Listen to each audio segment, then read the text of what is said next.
Ok.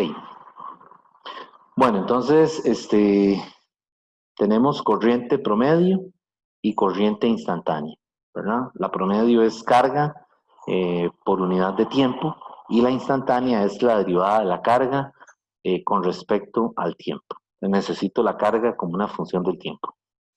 Bueno,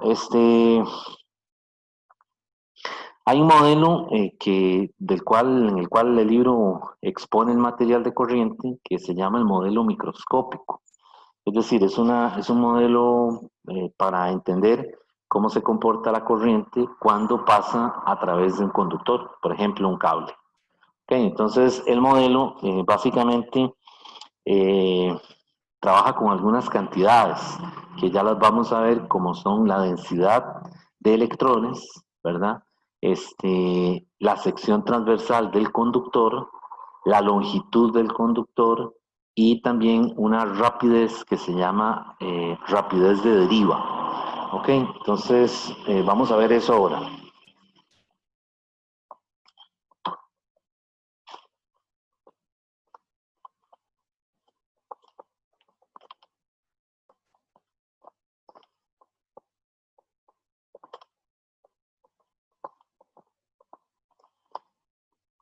Ok, entonces esto es el modelo microscópico que se llama así.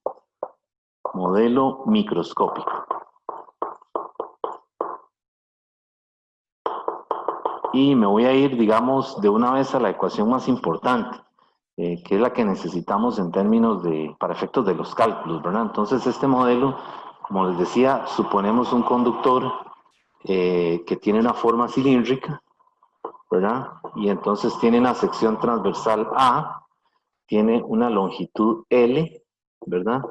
Y el modelo visualiza a los electrones que atraviesan el conductor, por decirlo de alguna manera, porque en realidad no es así, lo visualiza como que si fueran partículas cargadas, que les llaman portadores de carga, que están, digamos que, eh, entre comillas, atravesando el conductor. Pero realmente no es cierto, ¿verdad? Porque nada se mueve, por decirlo de alguna manera, ¿verdad? Es decir, lo que tenemos es un conductor sólido, ¿verdad?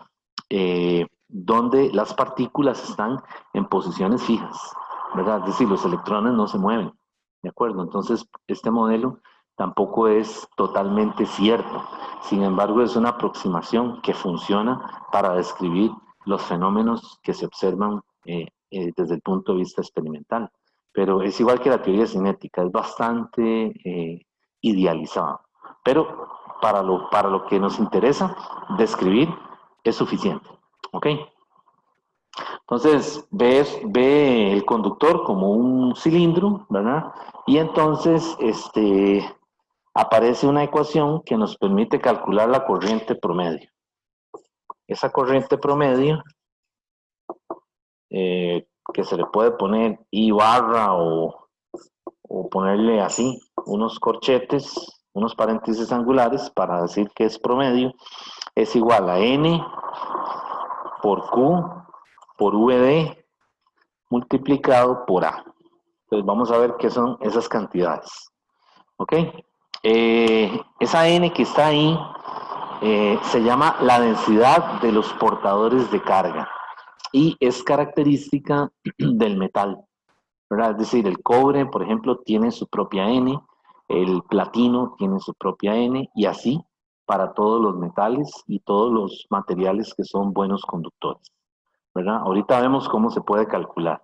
O bien le dan el valor directamente. Okay. ¿Qué unidades tiene esta N? Las unidades de la N son electrones entre metro cúbico. Entonces, hay que tener cuidado porque muchas veces le dan la N en electrones sobre centímetro cúbico. Y si usted la usa así directamente, pues entonces incurre en un error, ¿verdad? Recuerden que aquí, para que me dé amperios, necesito que estas cuatro cantidades estén o tengan las unidades del sistema internacional. Okay, entonces, esta Q es la carga, ¿verdad? Que por lo general es la carga del electrón, 1.602 por 10 a la menos 19 coulomb. Y la VD que está aquí es lo que se llama la rapidez de deriva.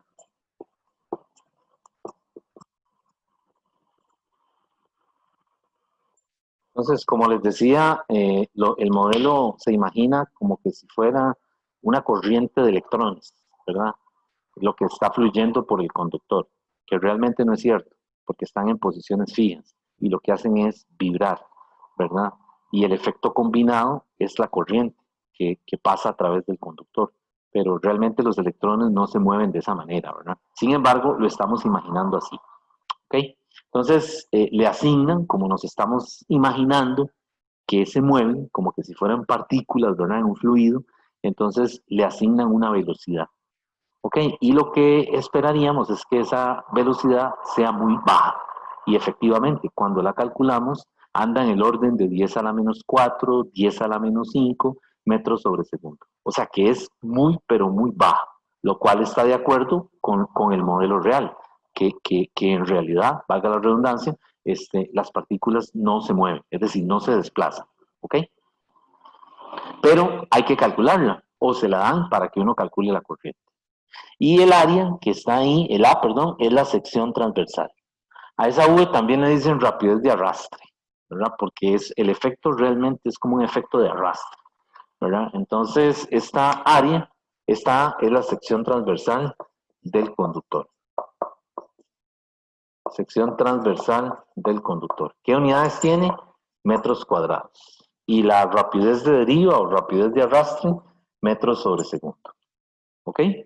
Entonces, todas esas combinaciones, ¿verdad? Todas estas combinaciones de unidades, electrones entre metro cúbico, coulombs, metros por segundo, metros cuadrado, me tiene que dar la corriente, que son coulombs sobre segundo o amperios. ¿De acuerdo? Si tienen alguna duda, me dicen, ¿verdad? Me preguntan. Y como no los escucho, me da la impresión como que no pueden hablar, no sé. Pero por ahí me dice José Pablo que sí se oye bien. Bueno, ok, entonces vamos a continuar. Eh, bueno, en el modelo microscópico, esta es la forma de calcular la corriente. Ok, en el modelo macroscópico, la corriente se calcula como lo dijimos ahora, carga por unidad de tiempo o la derivada de la carga con respecto al tiempo. Si se trata de una carga que es función, que es una Q de T, ¿verdad? Bueno, ¿cómo calculamos esa n? Que les dije yo que les iba a decir cómo se calculaba. Bueno, esa n, si no se la dan, la forma de calcularla está en el libro, en la página 694, en la 10ª edición. Y la forma como se calcula es así, NA entre V. Recuerden que NA de termodinámica, lo que habíamos visto, ¿verdad? Es el número de Avogadro. Entonces, también yo puedo cambiar esto por esta fórmula. Na por ρ entre M. M mayúscula. Ok.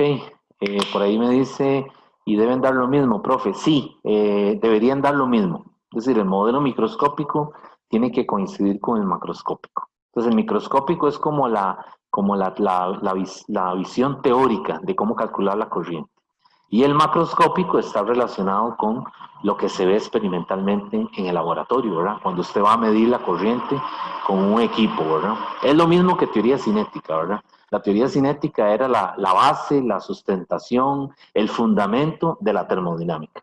Pues aquí pasa lo mismo. Este modelo microscópico, pues viene de alguna manera a darle credibilidad a lo que se estaba haciendo con las mediciones de corriente. Algo parecido, ¿verdad? Hay un análogo ahí. Bien, entonces, la densidad de los portadores de carga, así se le llama, la densidad de los portadores de carga, es Na entre U, ¿verdad? Y Na es el número de Avogadro, y esta V yo la puedo cambiar por ρ entre M. ρ es la densidad del material, o sea, la densidad del cobre, la densidad del aluminio, ¿ok? ¿Verdad? Y la M mayúscula, con la notación que hemos venido trabajando, se refiere al peso molecular. Entonces, esta es una forma de calcular la densidad de los portadores de carga si no se la dan explícitamente, porque le tienen que decir, ¿verdad? Un conductor de cobre, un conductor de aluminio. Entonces, si no le dan ningún otro dato, le está diciendo, vaya, calcule la N, ¿verdad? Entonces, para calcular la N, necesito esas tres cosillas, ¿verdad? El número de Avogadro, que es una constante, siempre es igual, ¿verdad? La Rho, que está en una tabla, la Rho del metal, y la M, la masa molar o peso molecular, también está en una tabla. Ahora, si no, el problema le diría, la densidad de los portadores de carga es tantos electrones por metro cúbico. ¿Okay? Entonces, fíjense en el detalle de que no lo vayan a dejar en centímetros cúbicos y entonces no le da, ¿verdad? Es decir, le va a dar una cosa que nada que ver, ¿verdad? Bien, vamos a continuar para hacer un problema de esto.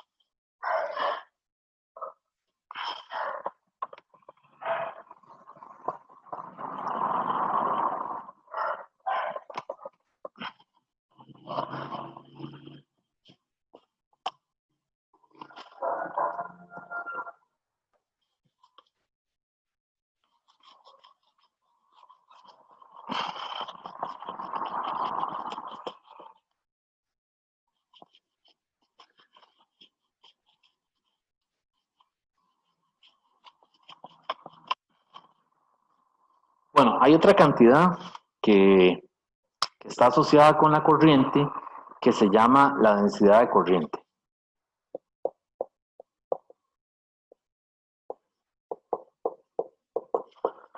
Densidad de corriente. Entonces, la densidad de corriente es un vector y lo vamos a denotar con la letra mayúscula J. Como la J mayúscula de Joules, pero poniéndole una flecha. Ahora, no nos interesa tanto como un vector, sino calcular la magnitud de ese vector. Entonces, la magnitud, o sea, solo el J, está definido como corriente por unidad de área. ¿Ok? Y ojo, la corriente no es un vector, ¿verdad? Cuidado, la corriente es un escalar. Solamente que en algunos casos hay que ponerle un sentido, porque está, digamos, recorriendo un circuito. ¿De acuerdo? Pero el hecho de que se le ponga un sentido no quiere decir que es una cantidad vectorial. Entonces no lo confundamos, ¿verdad? Sin embargo, la J, la densidad de corriente, sí es un vector. ¿Ok? Pero aquí yo lo estoy escribiendo únicamente para calcular el escalar. O sea que esto sería lo mismo que yo escriba la J, le ponga la flecha y le ponga valor absoluto. ¿Ok? ¿Y qué unidades tiene? Pues vean que son unidades de corriente, que ya dijimos que son los amperios, entre unidades de área, que son los metros cuadrados. Y esas son las unidades de la densidad de corriente. La densidad de corriente se refiere a precisamente la cantidad de portadores de carga, ¿verdad? Que están, digamos, atravesando una sección transversal, ¿verdad? Cuando vemos una sección transversal, ¿verdad? El corte de un conductor, ¿verdad? Pues puede ser que estén pasando tres partículas, ¿verdad? Atravesando esa sección, como puede ser que no sean tres, sino que sean mucho más, ¿verdad? Es decir, la N va a ir cambiando. Entonces, como cambia la N, también va a cambiar la densidad de corriente. Y esa densidad de corriente se puede calcular también así. Vean que ya yo tengo la corriente, ¿verdad? Que es N, Q, VD, A entre A, ¿verdad? Entonces estoy sustituyendo la corriente aquí. Y vean que cancelo las áreas. Y entonces me queda otra forma de calcular la densidad de corriente, que es N por Q, que por lo general esa Q aquí se convierte en la E. O sea que es muy común verla así, la fórmula también. N por E por VD, ¿verdad? Cuando estamos trabajando con electrones. Entonces vean que el modelo aquí hay que ir aclarando un poco, ¿verdad? Visualizando los modelos. Venimos de termodinámica, en donde el modelo era un gas. Entonces son moléculas, ¿verdad? Que están muy separadas y que tienen un movimiento aleatorio, desordenado, como ustedes lo quieran llamar, ¿verdad? Ahora el modelo que estamos visualizando no es un gas, es un sólido. ¿verdad? Es un conductor sólido. Entonces las partículas están en posiciones fijas dentro del conductor. Entonces ya no podemos visualizar, no lo podemos ver como el caso de las moléculas, ¿verdad? Sin embargo, otra vez, aquí le están poniendo movimiento a los electrones para entender el comportamiento. Pero realmente no es así. Bueno, entonces la densidad de corriente se calcula como I entre A o NE por VD, donde VD es la velocidad o la rapidez de deriva. ¿Ok? Bueno, vamos a hacer un ejemplo de esto.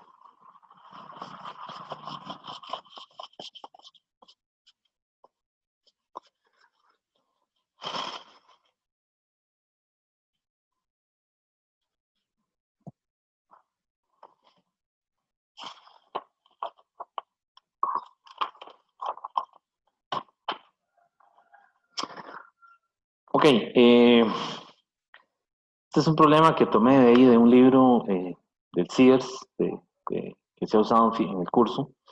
Es el problema 25.5. Y los datos del problema dicen lo siguiente. Dice que el cobre tiene 8.5 por 10 a la 28 electrones libres por metro cúbico. Tiene 8.5, vamos a anotarlo, 8.5 por 10 a la 28 electrones libres por metro cúbico. Ya le está diciendo que esta es la densidad de los portadores de carga, la N, ¿verdad? Dice, un alambre de cobre que tiene un calibre de 12, el calibre en los alambres se refiere al diámetro, ¿verdad? Y a continuación se lo dan, tiene calibre 12 con 2.05 milímetros de diámetro. O sea, le dan el diámetro del cobre, que es 2.05 milímetros de diámetro. Y eso le dicen que corresponde a calibre 12. En realidad el calibre no nos sirve aquí de nada para resolver el problema, es una información adicional. Bien, entonces dice, y tiene una longitud de 71 centímetros. Tiene una longitud de 71 centímetros. Dice, conduce una corriente de 4.85 amperios. ¿Ok? Entonces, la parte A del problema le dice cuánto tiempo se requiere para que un electrón recorra la longitud del alambre. O sea, cuánto tiempo se necesita para que ese electrón recorra los 71 centímetros. Bien, entonces, ¿cómo hacemos esa parte? Bueno, aquí lo que podemos hacer con estos datos, me están pidiendo el tiempo, ¿verdad? Ese tiempo yo le llamo T, ¿verdad? Entonces es un alambre que tiene una sección transversal que no la conocemos, pero tiene una longitud de 71 centímetros. Y nos están diciendo que se trata de cobre.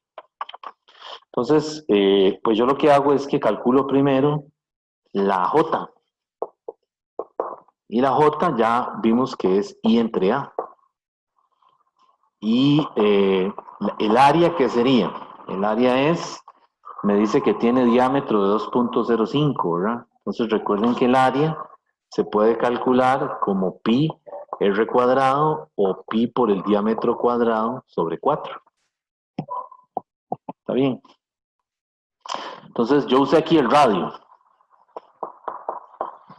y lo sustituyo. El J sería 485 amperes entre 3.14 por el radio, que es 1.025, lo dividí entre 2 y lo tengo que multiplicar por 10 a la menos 3, ¿verdad? Para que eso me quede en metros al cuadrado. El radio es 2, o sea, es la mitad de esto, ¿verdad? De acuerdo, entonces eso sería, o pongámoslo así, ¿verdad? Mejor, para que no haya duda, sería 2.05 por 10 a la menos 3 metros dividido entre 2 elevado al cuadrado. ¿Ok? Bien, voy a mover un momentito el interruptor a ver si... Ahí me escuchan.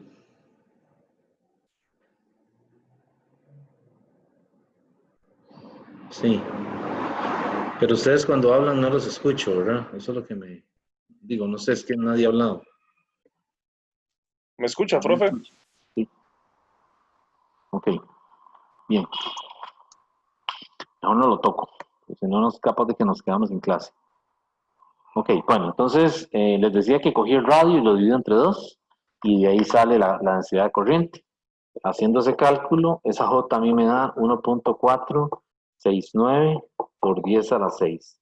¿Qué unidades? Amperios entre metro cuadrado. Pues ya tengo la J. Recuerden que me pidieron el tiempo. Estábamos hablando al principio, pero es que efectivamente no escucha. Sí, sí, sí, no los estoy escuchando. No sé qué es el problema que tengo aquí. Pero bueno, lo importante es que ustedes sí me pueden oír, ¿verdad? Cualquier duda que tengan, me la hacen aquí por el chat, ¿verdad? Eh, bueno, entonces ya tengo el J. Y con el J calculo la velocidad. Porque recuerden que la velocidad, o sea, el J es N por barras de Q por VD. O sea, aquí lo que estoy diciendo es que voy a usar la E positiva, ¿verdad? La carga del electrón positiva. Entonces de aquí despejo el VD. VD es J entre N por barras de Q. Y el J lo tengo, ¿verdad? Lo acabo de calcular. Es 4.69 por 10 a la 6. Amperio entre metro cuadrado. Y abajo es la N que me la dieron. Está en electrones por metro cúbico, así que no hay que hacerle nada. Lo pongo aquí, 8.5 por 10 a la 28 electrones entre metro cúbico. Estoy poniendo las unidades porque en estos problemas es muy común que lo que siempre queda botado eh, son las unidades. Dice, ¿por qué no se revisa la configuración del Zoom? Y revisa por dónde sale el audio. Ok. Sí, eso me lo habían dicho la vez pasada, pero eh, no sé dónde hacerlo.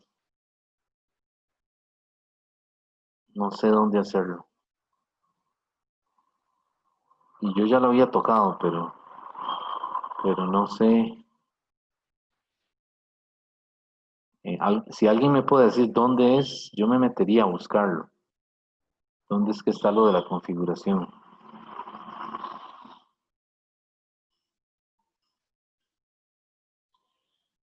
Vamos a ver. Arriba a la derecha.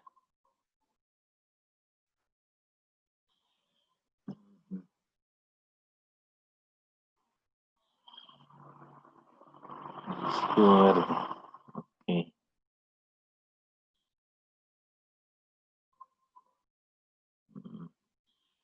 Deme un momentito. Que yo en esto soy medio. El escudito verde dice. Ok, sí, aquí aparecen unas cosas. Dice general, video, audio.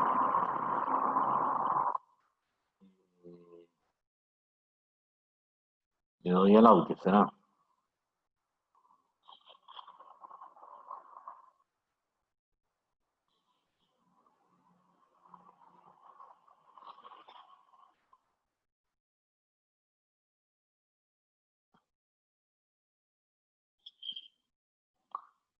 Ujú.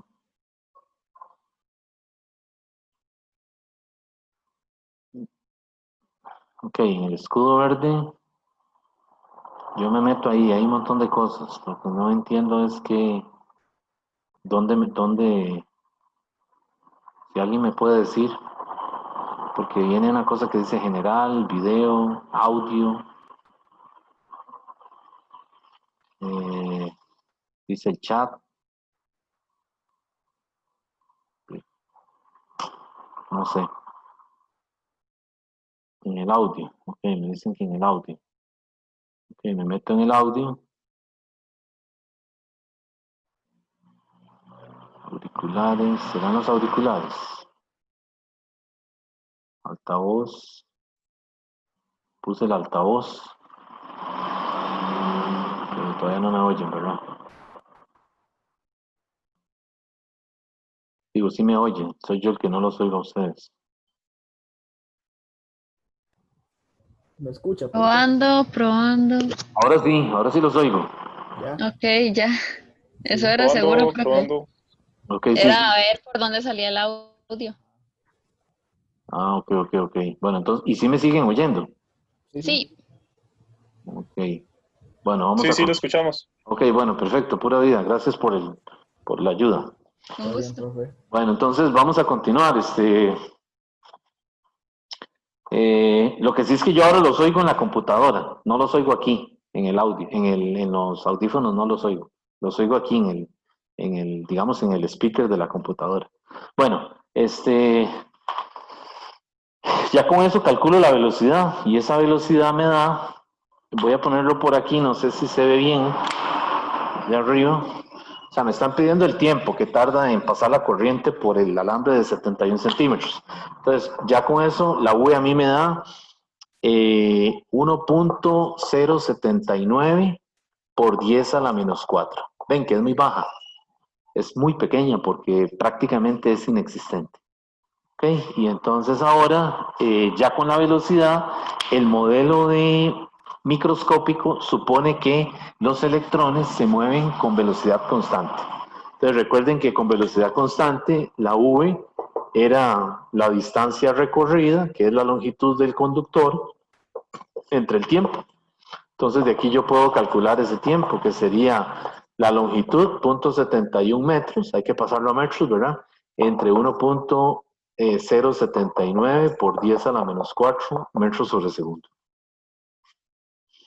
Y ese tiempo me va a dar en segundos, que es 6.58 por 10 a la 3 segundos, que eso pasados minutos son como 110 minutos, ¿verdad? Entonces ven que el modelo, es decir, es un poco bastante, ¿cómo se dice? Idealista, ¿verdad?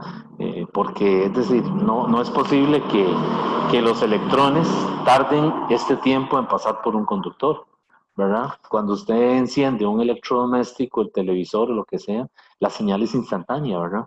Entonces hay dos puntos de vista aquí, ¿verdad? Una es la señal con las ondas electromagnéticas, ¿verdad? El campo eléctrico, y otro modelo es el microscópico, ¿verdad? Entonces, realmente la importancia de esto es entender que en realidad los electrones no se mueven como un flujo o como una corriente de partículas, ¿verdad?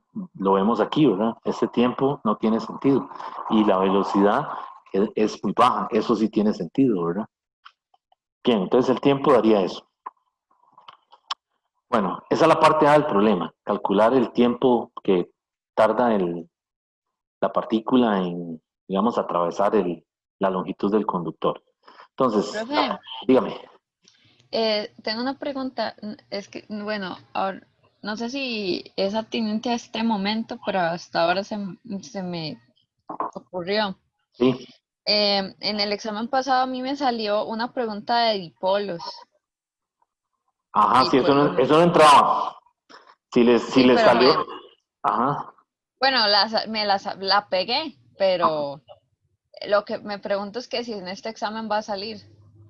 Eh, no, no debería. Digamos, los dipolos están en el capítulo de potencial, si no me equivoco, pero ese tema no se vio, es decir, no se evalúa. Así que ya algunos estudiantes me han escrito, profesor, me salió esta pregunta de dipolo. Entonces lo que les digo a todos, ¿verdad? Mándeme el pantallazo con el número de la pregunta, yo lo anoto y le hago el cambio, le doy el punto.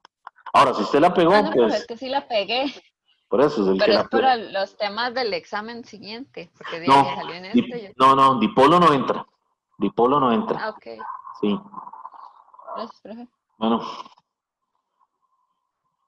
ok, entonces, voy a continuar entonces aquí con la parte B. En la parte B del problema, le dice que repita el inciso A para un alambre de cobre, otra vez de calibre 6, o sea, la mitad. O sea, que el diámetro ahora es 4.2. Es decir, no tiene nada que ver el calibre con el diámetro en sí, digamos. O sea, no están relacionados, pero entonces ahora el diámetro es 4.12 milímetros. Ok, entonces volver a hacer todo esto, o sea, este cálculo, ¿verdad? Solamente que ahora, utilizando un diámetro de 4.12 milímetros, ¿verdad? Y entonces, ellos lo que quieren es que uno lo generalice, es decir, que encuentre una relación general en donde yo pueda siempre relacionar las cantidades que tengo. Entonces, vamos a hacer una relación general para calcular cualquier tiempo. Eso es lo que ellos quieren. Entonces, eso es muy importante porque en la plataforma vienen preguntas de ese tipo, ¿verdad? Entonces, vean lo que yo hice para generalizarlo. Yo sé que la velocidad de deriva siempre la puedo poner así. La corriente entre pi r cuadrado n por barras de Q, la carga. O sea, siempre la puedo poner de esa manera. Ok, y el tiempo siempre va a ser L entre VD. Entonces yo puedo sustituir eso de tal manera de que el tiempo, vamos a ver, o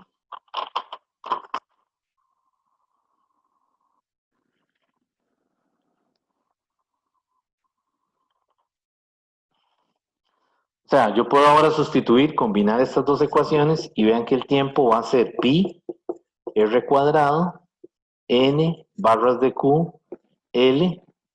La L aquí es la L, digamos, del alambre, ¿verdad? La L minúscula. Y aquí ponerla ahí.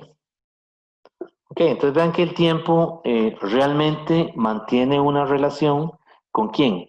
Con la sección transversal, ¿verdad? Es decir, porque el pi es un número que siempre va a estar ahí. La n, la densidad de los portadores de carga, siempre va a ser lo mismo, porque siempre es un alambre de cobre, mientras que no cambien el material, ¿verdad?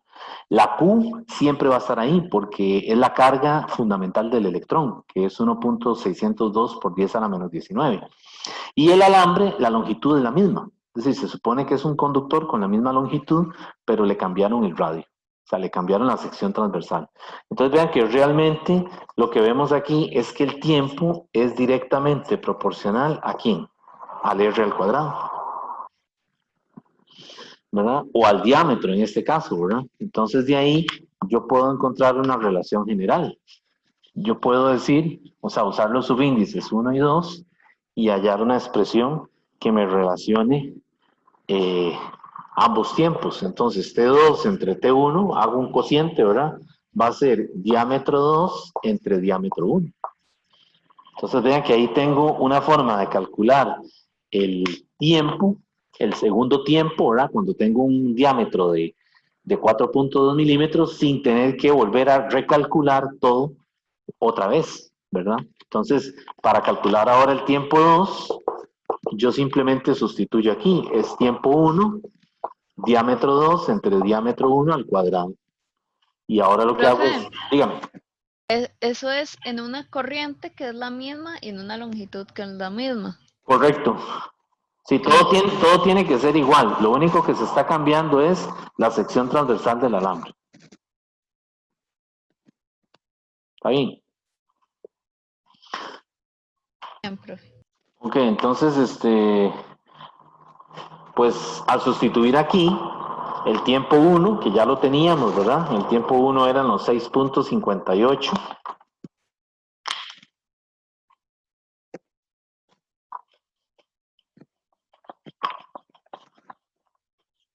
El tiempo 1 serían los 6.58 por 10 a la menos 3, a la 3, por los diámetros. El diámetro 2 ahora es 4.12 milímetros y el diámetro 1 eran 2.05 milímetros.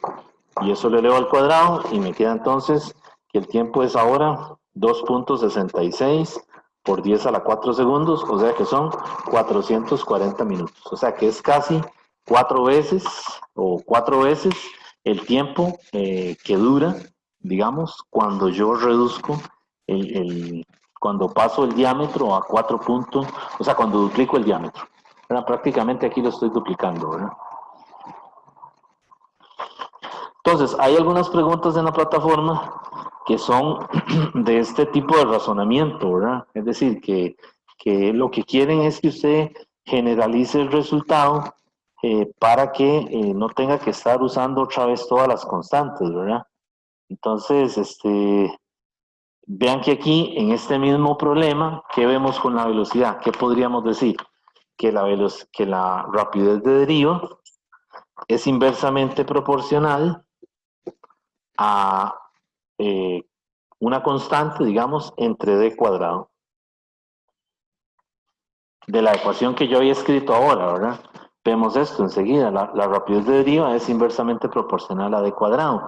Y entonces de ahí, pues entonces nos queda una formulilla para relacionar velocidad con diámetro, que es esta, v de deriva 1 por el diámetro 1 al cuadrado es igual a v de deriva 2 por el diámetro 2 al cuadrado.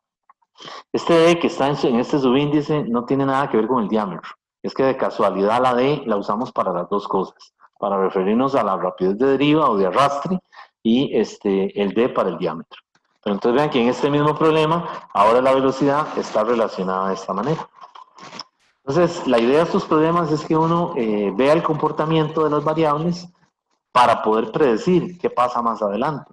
Porque hay preguntas en la plataforma que le van a salir con esto. Le van a decir, ¿qué pasa si se duplica el diámetro? ¿Qué pasa si aumenta la longitud? Entonces, lo que hay que hacer es una relación de proporcionalidad, ¿verdad? Para no tener que estar sustituyendo todas las constantes si no es necesario, sino que simplemente usted vea, es decir, qué es lo que está cambiando y ¿cómo se llama? Y lo aplique en la ecuación.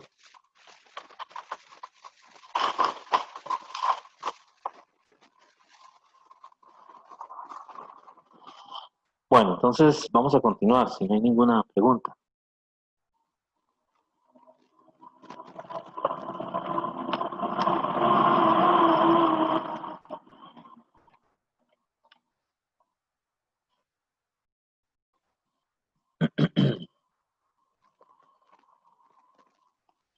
Bueno, vamos a ver ahora el concepto de resistencia. Resistencia. La resistencia eléctrica hace las veces de un coeficiente de fricción cuando un bloque pasa por una superficie rugosa, ¿verdad? Lo que hace es que se opone hay una fuerza de fricción, ¿verdad? Que aparece cuando el bloque pasa por esa superficie. Aquí pasa lo mismo. Cuando yo tengo una resistencia, pues al pasar la corriente por la resistencia, lo que hace es que disipa calor, ¿verdad? Es decir, la resistencia se opone al paso de la corriente. Entonces, el modelo que vamos a estudiar ahora es el caso de, igual, el conductor es un alambre que tiene longitud L, que tiene una sección transversal A, y que por aquí está pasando una corriente I. Corriente I. Y este alambre se coloca, se le coloca una diferencia de potencial, es decir, se le pone una batería. Ya en la clase que grabé, expliqué estos símbolos, ¿verdad? Este es el símbolo de una batería, menos y más. Entonces, es un alambre que está sometido a una diferencia de potencial, pasa la corriente, tiene una longitud L, y el alambre está hecho de un material X, un material conductor, ¿verdad? Puede ser cobre, aluminio, etcétera, ¿verdad? Ok, entonces queremos estudiar ese modelo. ¿Qué pasa cuando tengo un alambre así, ¿verdad? Como el marcador, pasa una corriente y está sometido a una diferencia de potencial. Bueno, resulta que en este caso hay una ley que se llama la ley de Ohm. Esa ley es una ley que la podemos escribir de esta manera. la ley de Ohm, OHM. Esa ley se escribe así. En términos de la densidad de corriente es J es igual a sigma por E. Así se escribe. Esta J es la densidad de corriente, ¿verdad? Que ya la vimos ahora en lo que vimos ahora anteriormente, ¿verdad? Esta E que está aquí es el campo eléctrico. ¿Ok? El campo eléctrico. Y esa sigma que ustedes ven ahí, cuidado, no es la densidad de carga superficial. No es la densidad de carga superficial, o sea, no es carga por unidad de área. Es una nueva cantidad que aparece en este capítulo que se llama conductividad. ¿Ok? Entonces, esa J se llama conductividad.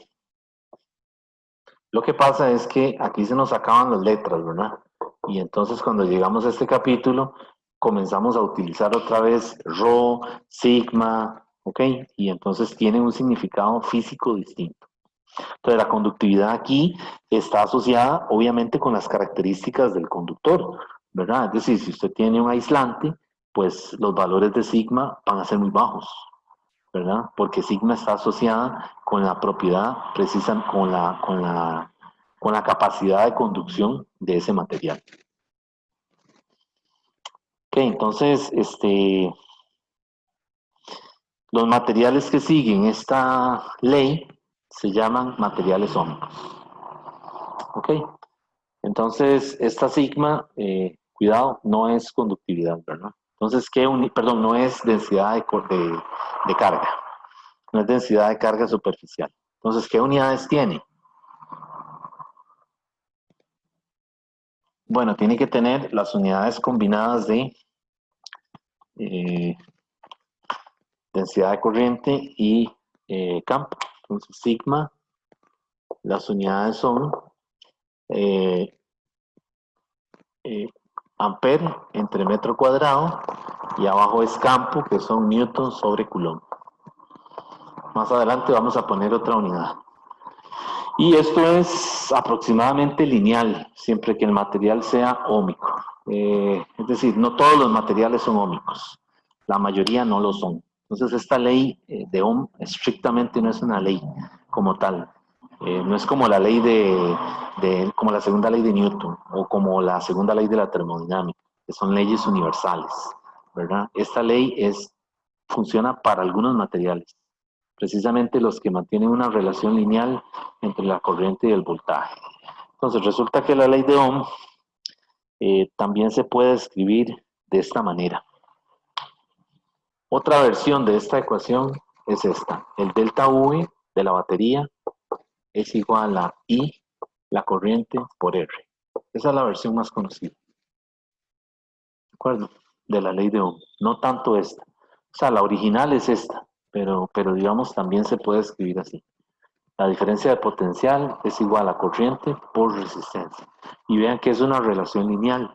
Entonces, si yo aquí hago una gráfica de delta V contra corriente en amperes y delta V en voltios, resulta que esto aquí es una línea recta que sale del origen y que tiene una pendiente M que es igual a ¿quién? A la resistencia del material. Entonces, por eso le llaman materiales óhmicos, porque son todos aquellos que cuando usted haga una gráfica de voltaje, a este delta V también le vamos a llamar voltaje, cuando usted haga una gráfica de delta V contra I, tiene que tener un comportamiento lineal. ¿De acuerdo? Entonces, este tipo de materiales que tienen este comportamiento lineal se llaman materiales óhmicos. Materiales óhmicos. Pero realmente son muy, muy pocos. La mayoría de los materiales hacen algo así, es decir, son curvas, son funciones muchas veces que tienen un exponencial o alguna otra función, pero nada que ver con una línea recta. ¿De acuerdo? Entonces la ley de Ohm es muy específica, solo funciona para los materiales óhmicos. ¿Cuáles son esos materiales? Los que mantienen una relación lineal entre el voltaje y la corriente. Bien, entonces, combinando esas cosillas ahí que estamos viendo, esas ecuaciones, resulta que hay una forma de calcular la resistencia de este conductor. Y esa resistencia, o sea, combinando esto de la ley de Ohm, ¿verdad? Y también recuerden que el delta V aquí también se puede calcular así, ¿verdad? Vean que el delta V se puede calcular como I por R, pero también de lo que vimos de potencial, el delta V se puede calcular como ¿qué? Como E por L. ¿De acuerdo? Recuerden las placas, ¿verdad? Las placas que tenían una separación de el delta V era E por D, ¿verdad? Entonces aquí hay en análogo. Ya no son placas, sino que son los extremos de un conductor. Entonces la fórmula funciona bien. Es decir, también se puede aplicar no E por D, que es la separación de las placas, sino E por L, que es la longitud del conductor. ¿Ok? Entonces, combinando esto con esto y el concepto de la densidad de corriente, aparece una forma de calcular la resistencia. Ahí hay una ecuación que nos da el libro para calcular resistencia, que es la siguiente. Rho por L entre A. ¿Ok? Y nuevamente, esa Rho ahora no es densidad del material, ni tampoco es densidad volumétrica. Ahora esa Rho se llama resistividad. Entonces, tengan cuidado aquí, porque como les dije, se nos acabaron las letras del abecedario y entonces, pues tenemos tres cantidades que le llamamos con la misma letra, ¿verdad? Entonces, vean que esa Rho la hemos usado para referirnos a densidad volumétrica. En este capítulo no usamos densidad volumétrica, así que no significa eso. Pero en este capítulo sí usamos densidad como masa entre volumen y también usamos esa Rho para referirnos a esta cantidad nueva, resistividad. Entonces, en este capítulo, yo siempre les digo, tenga cuidado, porque el sigma es la conductividad y el Rho puede ser alguna de las dos cosas. Densidad volumétrica, o sea, densidad de masa, masa por unidad de volumen, ¿verdad? O resistividad. ¿De acuerdo? Que no se les vaya a hacer un enredo. Y la otra cosa es que hay problemas que combinan, que usan los dos datos. O sea, usan la Rho de la densidad como masa entre volumen y usan la Rho como resistividad. Okay, entonces, el libro, en el solucionario, he visto que para distinguirlas, hacen esto. Al Rho que es resistividad, le ponen una R. Y eso lo definen como el inverso de la conductividad. Y al Rho que es el Rho de fluidos, ¿verdad? La densidad es M entre V. ¿Ok? Entonces, en este capítulo hay problemas que hay que usar las dos cosas. Entonces, para que no se le vaya a hacer un colocho, ¿verdad? En resolviendo una pregunta, ¿verdad? ¿Qué ha pasado, ¿verdad? Porque ven el dato y lo interpretan mal. Entonces, tenga cuidado con eso, ¿verdad? Que se nos acabaron aquí las letras del abecedario. Entonces, tenemos que reciclar para llamar con la misma letra a otras cantidades. Ok, entonces en esta fórmula para calcular resistencia, esta Rho es la Rho de resistividad. Le voy a poner la R. La L es la longitud del cable, ¿verdad? Y la A es la sección transversal. Entonces, esta es una forma de calcular la resistencia. ¿Cuáles son las unidades de la resistencia? Bueno, las unidades de la resistencia son los ohmios. Y la forma de denotar esa unidad es usando una omega mayúscula. Entonces, las unidades de resistencia son ohmios. Y el símbolo que usamos es una omega, ¿verdad? Del alfabeto griego, del abecedario griego, mayúscula. ¿De acuerdo? Esa es la unidad de ohmios. Ahora, ¿cuál es la unidad de resistividad? La unidad de resistividad son los ohmios por metro.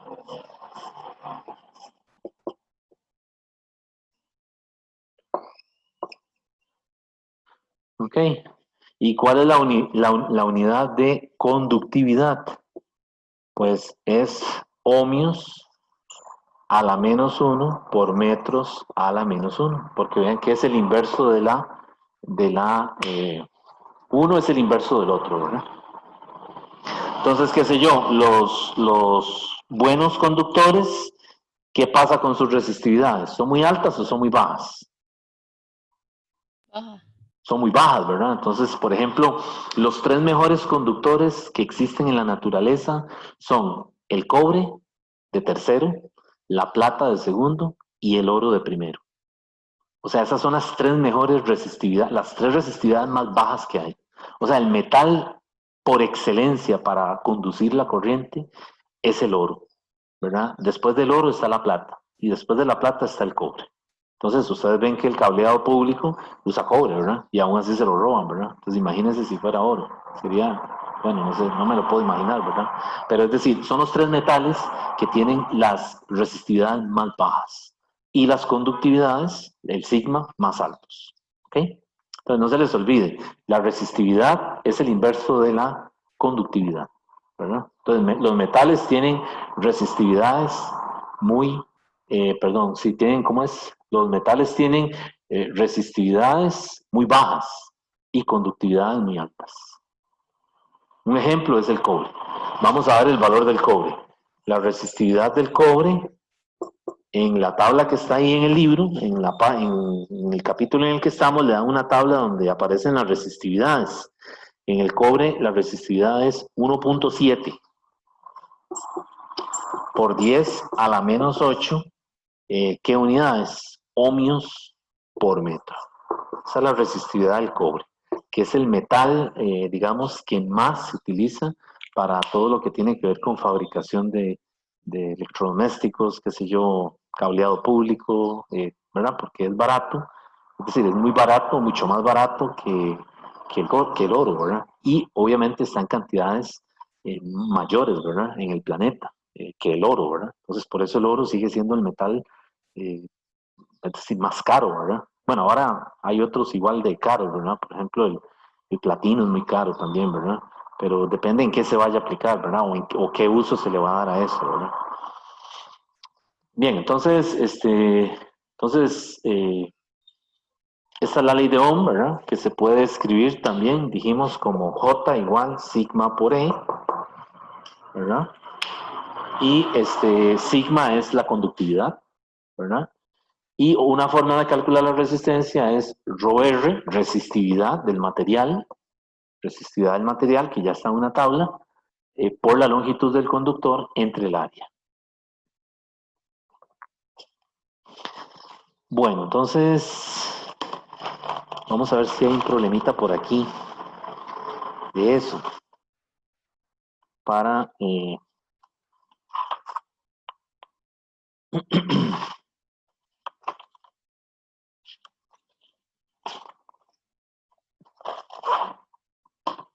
ok, bueno, vamos a hacer un problema.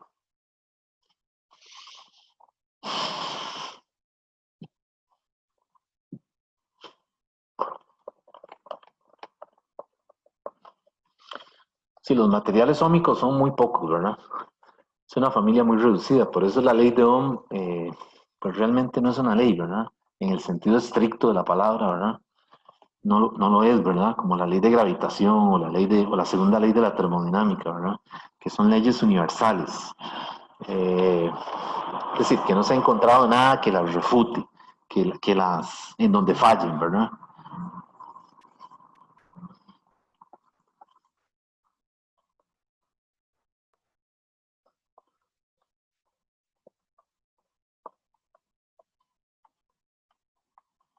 Entonces, hay una familia enorme de materiales, ¿verdad?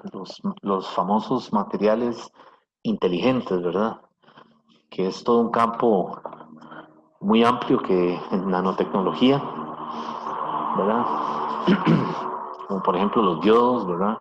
Los superconductores, los semiconductores, ¿verdad? Todos esos materiales que les dicen inteligentes, ¿verdad? Porque con cambios de presión o temperatura ellos se modifican, ¿verdad? Es decir, se vuelven más conductores o más aislantes, ¿verdad? También hay materiales intermedios, metales intermedios, por ejemplo el silicio y el germanio tienen propiedades intermedias, es decir, funcionan como conductores y también como aislantes, dependiendo de, ¿verdad? La situación a la que se sometan, ¿verdad? Pero hay otros materiales que han sido fabricados, sintetizados, ¿verdad? Que ellos mismos se modifican con la temperatura. Por lo general son sales ternarias, óxidos, ¿verdad? Que han sido sintetizados, ¿verdad? En el laboratorio. Bueno, entonces este problema lo escogí porque, vamos a ver por qué era. Bueno, ya se me olvidó, pero bueno, vamos a hacerlo. Dice un cable cilíndrico, ¿verdad? De cobre, que mide 1.50 kilómetros de longitud. Entonces es cobre, es un cable que tiene una longitud de 1.5 kilómetros, ¿verdad? Está conectado a través de una diferencia de potencial de 220 voltios. Dice parte A, ¿cuál debería ser el diámetro de manera que genere calor a una razón? Uy, no, es que aquí no hemos visto potencia. Vean, este lo vamos a tener que cancelar porque es que no ha llegado potencia. Es que aquí hay que ver potencia también. Ahorita después lo hacemos. Vamos a ver si ahora al final de la clase lo hago porque es que aquí también hay que ver potencia. Uh-huh. Ahorita lo hacemos. Ya llegamos a ese tema. Vamos a hacer otro. Ya me recordé que es que tenía potencia. Bueno, vean este problema. Este sí es de lo que estamos viendo en este momento. Dice, un alambre de metal tiene una resistencia R. Estos son estos son típicos de la plataforma, ¿verdad? Un alambre de metal tiene una resistencia R. ¿Cuál será la resistencia de este alambre en términos de R si se estira hasta el triple de su longitud original? ¿Verdad? Suponiendo que la densidad y la resistividad del material no cambian cuando se estira.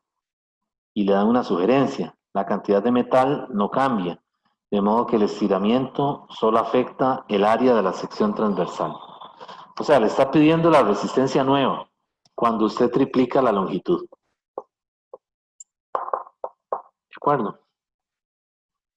Entonces, la longitud nueva es 3L, ¿verdad? El alambre estaba en estas condiciones, ¿verdad? Inicialmente. Resistencia R, longitud L. Y entonces le dice que cuál será la resistencia de este alambre en términos de R, o sea, en términos de esta R, si se estira hasta el triple de su longitud original, ¿verdad? Suponiendo que la densidad y la resistividad no cambian cuando se estira. Entonces, vean, el volumen del alambre es L por A, ¿verdad? Entonces, ¿qué pasaría ahí? Que el área nueva es L por A. Bueno, y esto tiene que ser el L nuevo por el A nuevo, ¿cierto? Porque el volumen sigue siendo el mismo. ¿De acuerdo? Entonces de aquí yo despejo el área nueva. Y eso va a ser el L por A entre el L nuevo. O sea que sería L por A entre 3L. O sea que el área ahora es A tercios. Y ahora la resistencia nueva es sustituirlo ahí. Es ρ por el L nuevo, que es 3L, entre el área nueva, que es A tercios. Y de ahí me queda ρ, me queda así, ¿verdad? Multiplico extremos y medios y me queda 9 multiplicado por ¿quién? Por ρ por L entre A. Y esto es de R. Entonces el factor es 9R. De estos hay una plataforma, ¿verdad? ¿Está bien? Bien, profe.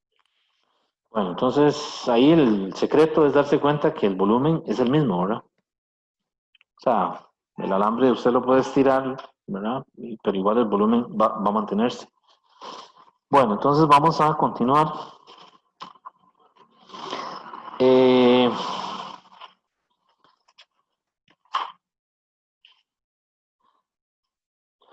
Bueno, resulta que la resistencia también es una función de la temperatura. Ya dijimos que cuando la corriente atraviesa un conductor, lo que hace es que disipa calor, es decir, el conductor se calienta. Y ese es el mecanismo a través del cual funcionan los hornos de las cocinas, ¿verdad? Que están en nuestras casas. Si usted ve por debajo, si abre la cocina, ¿verdad? En la puerta del horno, por debajo va a haber una especie de rejilla, ¿verdad? Una especie de, como de parrilla, como en forma de... esa es la resistencia, ¿verdad? Entonces, cuando la corriente pasa por ahí, lo que hace es que genera calor y de esa manera es que trabaja el horno, ¿verdad? Entonces, ahora queremos ver, queremos estudiar cómo cambia la resistencia y la resistividad con la temperatura. ¿Ok? Entonces, ya este fenómeno ya es conocido. Ya lo estudiamos en termodinámica. ¿Cómo se llama ese fenómeno? Cuando un alambre se calienta, ¿qué pasa? ¿Qué le pasa? Se dilata, ¿verdad? Entonces, si yo tengo un alambre que tiene una longitud L inicialmente, ¿verdad? Y está a una temperatura inicial T y luego se calienta por el paso de la corriente. Ahora sabemos que la corriente es el agente que produce la dilatación, ¿verdad? Ahora se dilata, ¿verdad? Hay un cambio de L, de longitud, debido a un cambio de temperatura, pues ya yo sé que el delta L nos dijeron por ahí en el primer capítulo de termo, que es alfa por L0 por delta T, ¿verdad? Bueno, resulta que ahora la resistencia y la resistividad tienen un comportamiento también lineal. Y entonces se pueden estudiar las tres cosas simultáneamente. La dilatación, el cambio en la resistencia y el cambio en la resistividad. Entonces ahí en el libro le dan las ecuaciones para eso. Le dicen que para resistividad, la L de esta ecuación, ¿verdad? La L yo la puedo escribir así. L es igual a L0 por 1 más alfa por T menos T0, ¿verdad? Es la fórmula conocida, ¿verdad? Ya. Pues ahora la resistencia, vean la forma como se comporta. Es R0, que es la resistencia del material a la temperatura T0, multiplicado por 1 más alfa, que es el coeficiente de expansión lineal, T menos T0. Vean que tiene el mismo comportamiento. Y la resistividad también, la resistividad ahora es, vean que este es el ρR, ¿verdad? ρR0, 1 más alfa, T menos T0. Entonces yo ahora puedo estudiar los tres fenómenos, digamos que descritos por la misma forma matemática, es decir, un comportamiento lineal en las tres cantidades, ¿verdad? La longitud, ¿verdad? El conductor, la resistencia del conductor y la resistividad. ¿Verdad? Entonces estas tres ecuaciones, sí. ¿Es la misma alfa? Es la misma alfa, sí, porque es el mismo material. Esto sigue siendo cobre o aluminio, lo que sea, ¿verdad? Entonces, es decir, el fenómeno cuando pasa la corriente, imagínese que antes de que usted ponga la diferencia de potencial, ¿verdad? Antes de que conecte la fuente, la batería, el alambre tiene su propia resistencia, que uno la mide con un multímetro. Esa resistencia es la R0 y tiene su longitud inicial, L0. Y tiene su resistividad inicial. Cuando usted le abre el interruptor, ¿verdad? Y comienza a pasar la corriente, al rato va y toca el alambre o acerca la mano, que se va a dar cuenta que ya está comenzando a calentarse, hasta que al rato ya se pone bastante caliente. O sea, usted ya siente la radiación en la palma de la mano cuando usted lo acerca. De hecho, si usted lo toca, se quema, ¿verdad? Entonces ahí, ¿qué pasa? Cuando ya comienza a elevarse la temperatura, él se comienza a dilatar y simultáneamente su resistencia comienza o se vuelve una función de la temperatura y simultáneamente la resistividad del material se vuelve una función de la temperatura. Por supuesto, estos intervalos de temperatura no son pequeños. O sea, estoy hablando de que si tengo un alambre a, qué sé yo, a temperatura ambiente, 25 grados Celsius, y lo pongo en un horno, el horno fácilmente puede llevar ese alambre a 200 o 300 Celsius, ¿verdad? En cuestión de no sé, 4 o 5 minutos, ¿verdad? Entonces, también jugamos con el hecho de que el material no se funda, ¿verdad? Porque si usted eleva demasiado la temperatura, pasa el punto de fusión y el material se derrite, ¿verdad?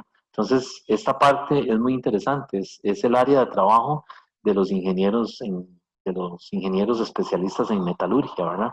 La gente que diseña nuevas aleaciones, ¿verdad? Ellos tienen que trabajar con estas fórmulas a la hora de diseñar algún material nuevo, ¿verdad? Recuerden que hay toda una familia de materiales que se diseñan de tal manera de que no necesiten soldadura, por ejemplo, ¿verdad? Es decir, que no haya que ponerle soldadura al material para unirlo a otra pieza, ¿verdad? Entonces, los metalúrgicos son la gente encargada, ¿verdad? Son los expertos en diseñar nuevas piezas, ¿verdad? Y que soporten altas temperaturas de acuerdo con las características del material, ¿verdad? Las características inherentes del material, ¿verdad? Su punto de fusión, su resistividad. Entonces, estos intervalos a lo que quería llegar es que no son pequeños, es decir, hay una diferencia bastante considerable entre la temperatura ambiente y la temperatura a la que llevan ese material, ¿verdad? Para lo que quieran hacer con ese material, ¿verdad?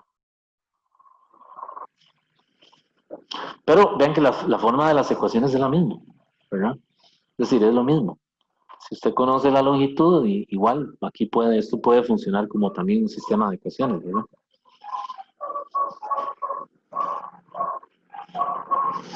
Bueno, eso es temperatura, eso es resistencia versus temperatura. Ok, vamos a ver ahora potencia. Profe, Dígame. también se podría hacer así como unas como fracciones, ¿no? Como unas fracciones. Ajá. Inicial y final, igual la final, Sí, inicial. digamos, los valores de aquí son los valores a la temperatura T0, ¿verdad? La longitud inicial, la resistencia del material a temperatura ambiente, ¿verdad? Usted tiene un multímetro y puede ir a medir esa resistencia a temperatura ambiente. Y cuando lo comienza a calentar, vuelve y mide la resistencia con el multímetro y ya se va a dar cuenta que está aumentando, ¿verdad? Igual la resistividad, ¿verdad? Va a cambiar también. Pero sí, se puede ver también de esa manera.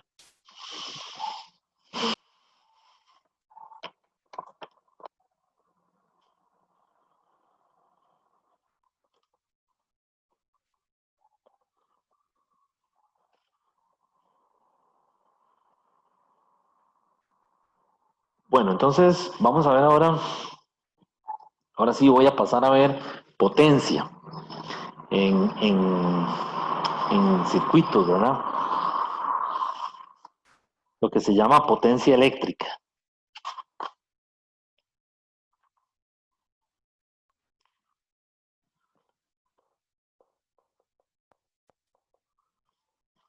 Potencia eléctrica.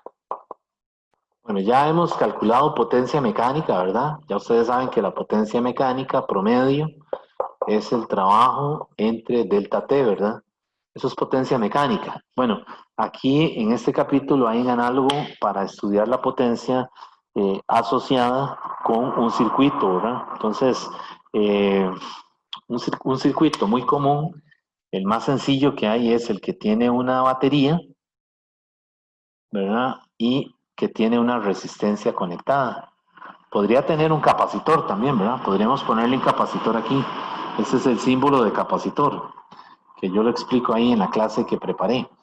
Y el símbolo de resistencia es algo así, como unas rayitas así, quebradas. Y entonces esto le llamo R, esto le llamo C, y aquí es menos, la rayita más corta tiene el menos y la rayita más larga tiene el más. ¿Ok? Entonces esta es la batería que proporciona la diferencia de potencial. Tiene un capacitor que se lo puse ahí, ¿verdad? Recuerden que el capacitor, el objetivo es almacenar carga, ¿verdad? Y una placa es positiva y la otra es negativa.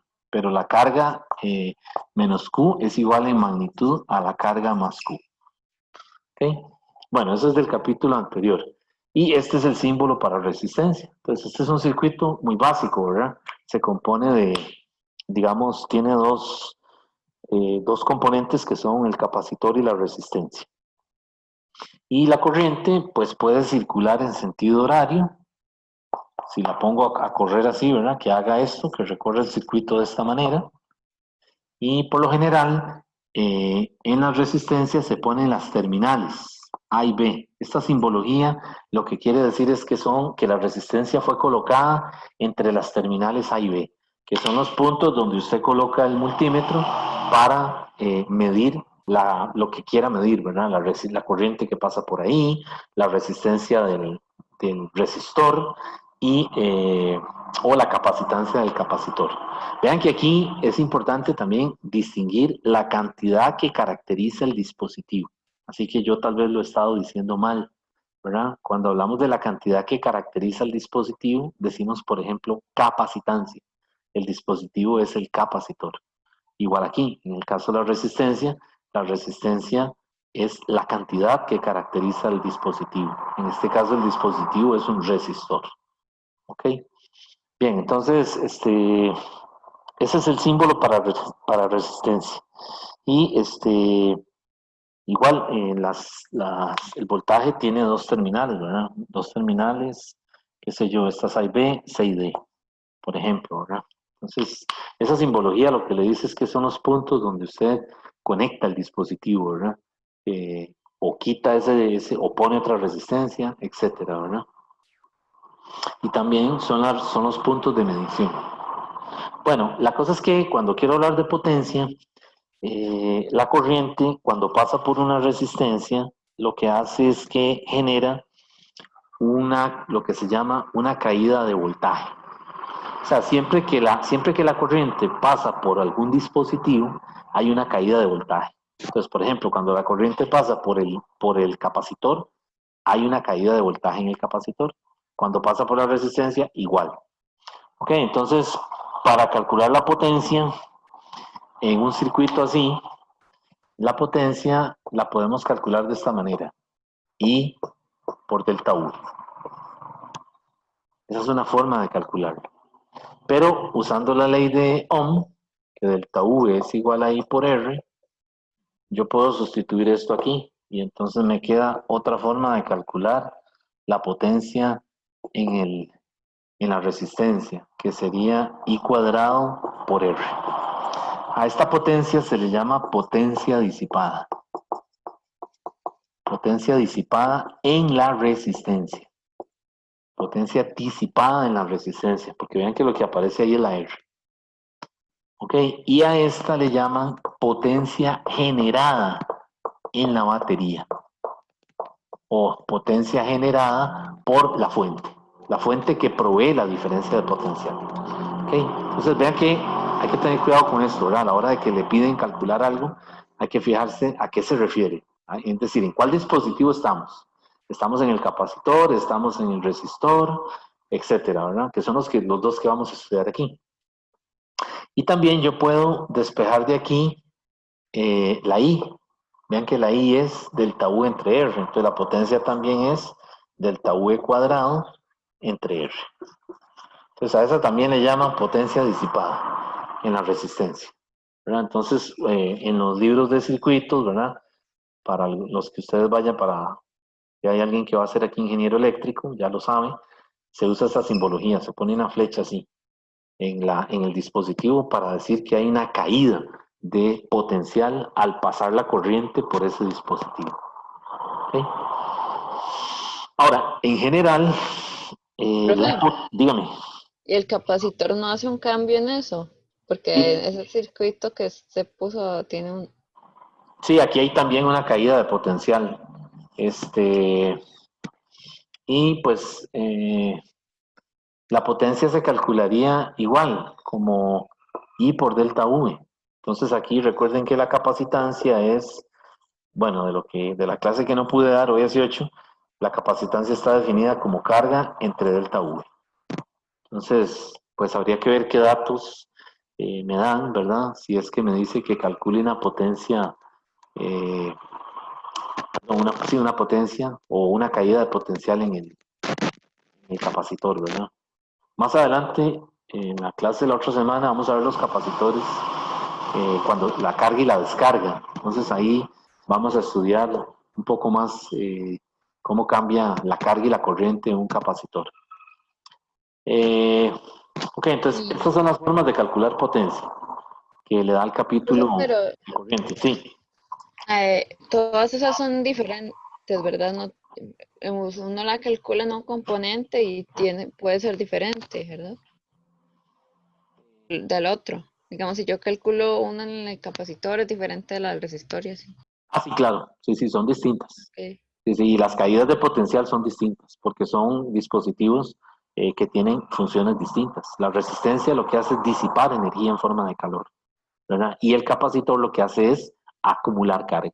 Entonces, las caídas de potencial son distintas, ¿verdad? Es decir, no tienen que dar lo mismo, es lo que me refiero, como números, ¿verdad? Ok, entonces, en general la potencia en este capítulo también se puede ver como potencia instantánea, es decir, como la derivada de la energía potencial eléctrica con respecto al tiempo. Esa es otra forma de calcular potencia. Entonces, si a usted le dan en algún momento una energía potencial eléctrica de lo que se vio en el capítulo de capacitancia, que sea una función del tiempo, ¿verdad? Hay circuitos que tienen ese comportamiento, ¿verdad? Entonces, lo que quieren es que usted que derive la U, ¿verdad? Para que encuentre esa potencia. Pero entonces vean que cuando estamos derivando nos referimos a potencia instantánea, porque usted deriva con respecto a t y luego tiene que evaluar en un t particular, ¿verdad? En cambio, en este caso nos referimos a potencias promedio, ¿verdad? Y por delta V, que es la potencia generada en la fuente, I cuadrado por R, que es la potencia disipada en la resistencia, delta V cuadrado entre R, también potencia disipada en la resistencia, son promedio. Son como en el caso de física 1, en mecánica, trabajo entre delta T, ¿verdad? Entonces, esto es potencia promedio y esto, si tuviéramos que hacerlo de esta manera, que es como se lo presenta la próxima semana, el otro capítulo, él es derivando. O sea, necesitaríamos conocer la U como una función del tiempo.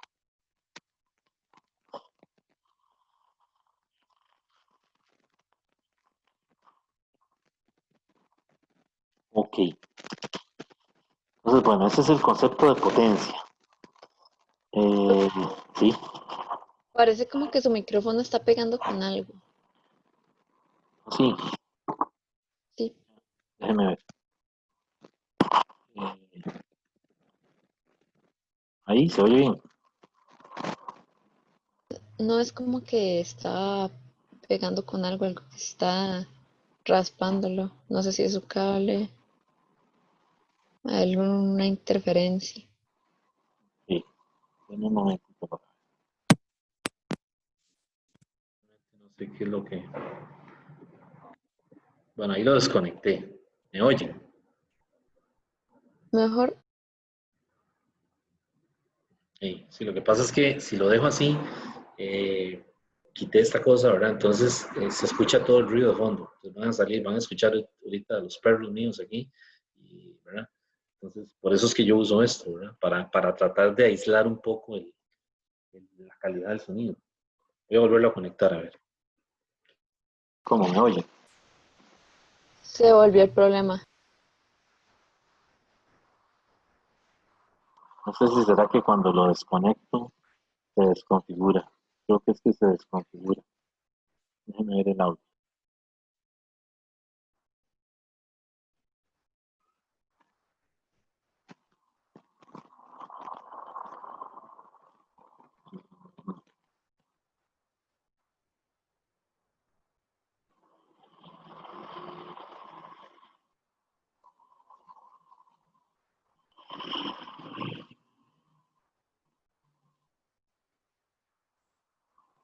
¿Me oye?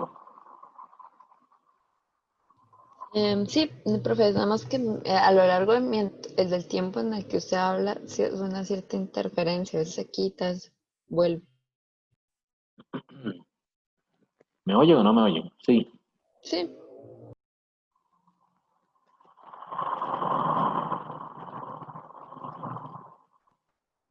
Audio.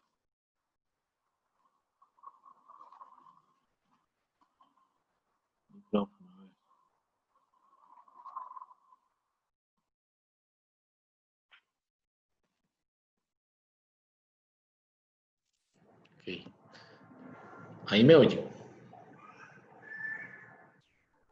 Sí, profe, sí se escucha.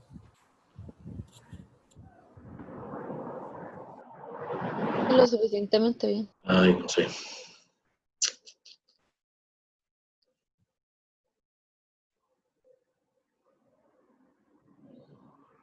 ¿Dónde fue que le di?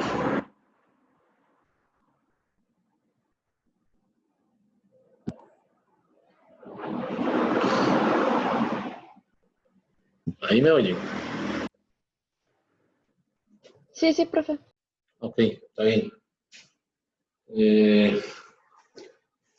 Ok, bueno, entonces vamos a seguir. Ok, entonces vamos a hacer un problema. Que era el problema que había cancelado.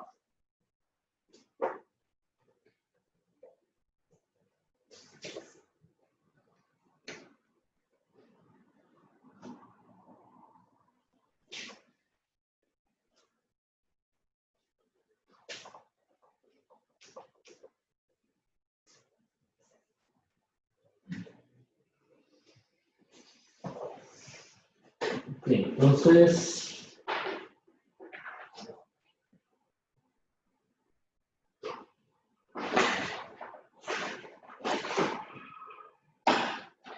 ok, vamos a hacer este problema. Dice así, un cable cilíndrico, era el que ahora había cancelado, un cable cilíndrico de cobre que tiene una longitud de 1.5 kilómetros. Está conectado a través de una diferencia de potencial delta V igual a 220 voltios.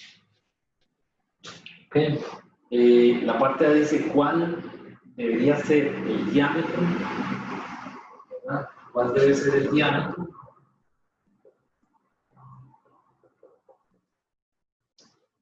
De manera que genere calor a una razón de 75 watts.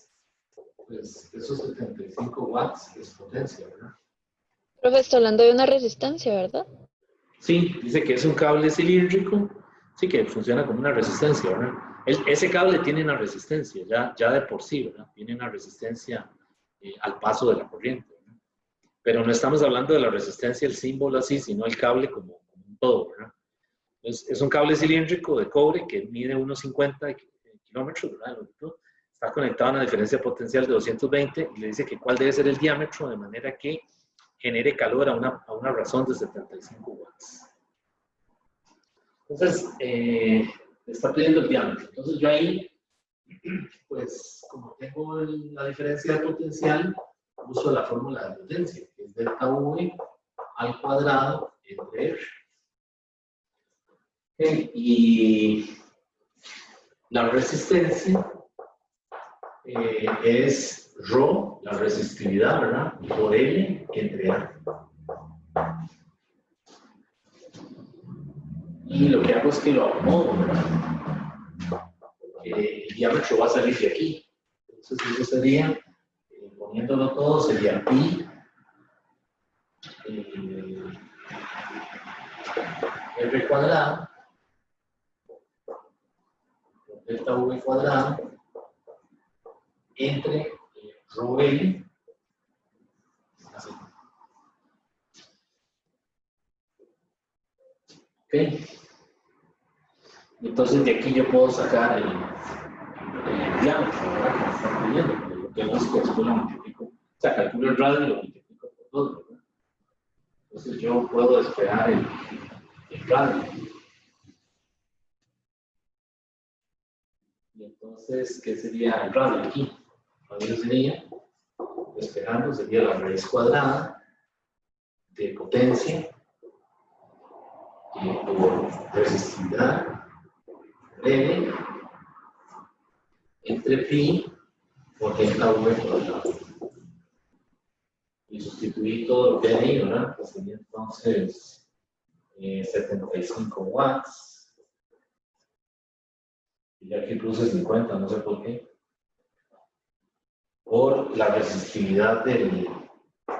Dicen que es cobre, ¿verdad? Entonces, como es cobre, la resistividad del cobre es 1,72 por 10 a la menos 8. por la longitud, que son 1500, dividido entre pi por 220 al cuadrado. Y ya ahí puse 50. Entonces no sé cuánto, no sé si lo hice con 50. A mí me dio el radio de eso. Si pudieran revisar ahí, yo no tengo la calculadora. Me dio 9.21, empieza a menos 5.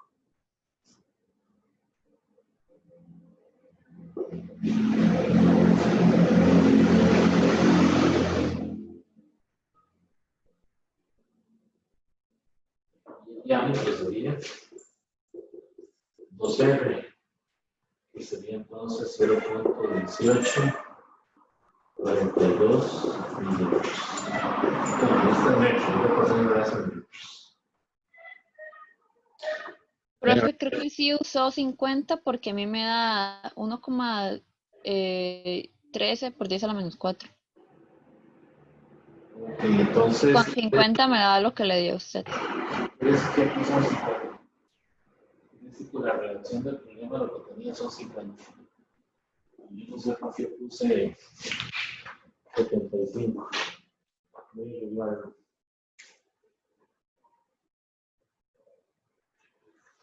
Ok, entonces ahí estaría el diámetro. Y luego la otra pregunta que le hacen es sencilla, le dice que en estas condiciones, ¿cuál será el campo eléctrico en el interior del cable? Aparte de cuál es el campo eléctrico en el interior del cable. El campo la delta V, S por L. Entonces, E es igual a delta V entre L, que son 220 entre 1500. El campo le da entonces 0.147 voltios sobre metro.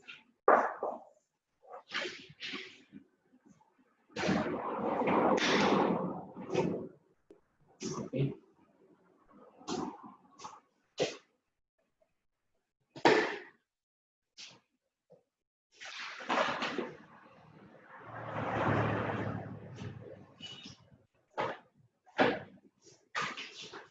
Vamos a hacer otro.